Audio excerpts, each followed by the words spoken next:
Tragic new developments in the mass shooting at UNLV. Two of the killed were university professors. The gunman is 67-year-old Anthony Polito, who tried to get a job at the university in 2020 but was rejected. Police now say the victims may have been targeted. News specialist Dan Rascone is on the ground in Vegas at UNLV.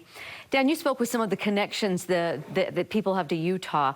There's still a lot of shock and heartbreak. Yeah, there really is out here, Deanie. You know, this was a place of safety, fun, and also study for thousands of students out here, even faculty members who really did feel safe. Unfortunately, something like this happened. Now, on day two, many of them had to return to get their belongings they left behind, including a former BYU student and former BYU professor. Everyone was crying. We were all just scared. Dozens of students inside the Student Union building, all wondering if this is the end. I don't know if you can see, I'm a little shaky. Camden Swanbeck was one of those students. Now on day two, she's still nervous about coming back.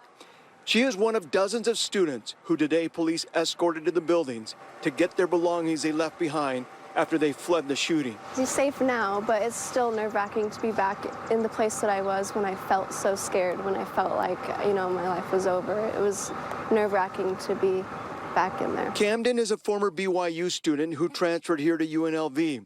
The Student Union building sits right next door to the business building where the mass shooting unfolded yesterday afternoon. 3 people shot and killed, another critically injured. Windows on campuses can still be seen blown out. But we heard a lot of yelling, and it sounded like screaming and just noise, and we were freaking out. And then all of a sudden the doors in the corner opened and the teachers put their hands up, and I thought it was the shooter, and I thought we were all gonna die. Turns out it was police escorting everyone to safety. So we're walking towards Beam Hall. Professor Kevin Stoker is a director of the School of Journalism Studies on campus. He also taught at BYU for 10 years. You're almost angry. Somebody is kind of threatening those you love. I mean, these are great students. They're about the best students in the world. Campus is now safe to return, but this is not something the university will overcome anytime soon. It's not just students who are going to be shell-shocked by this. It's also our faculty. A lot of nervous issues, and we're worried about how things will turn out. Just hear people screaming and trying, like panic, you know. Emir, who is from Costa Rica, had come to America for a better life. Never expected this is how it would turn out. We deserve a peaceful place to study. Yeah, a very difficult time for many of these students and faculty members that come back today.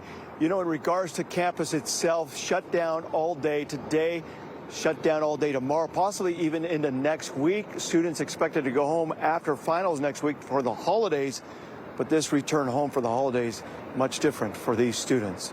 I'm Dan Rascone in Las Vegas. Deanie, back to you. Yeah, it's an emotional way to end the semester. Dan, thanks for your report.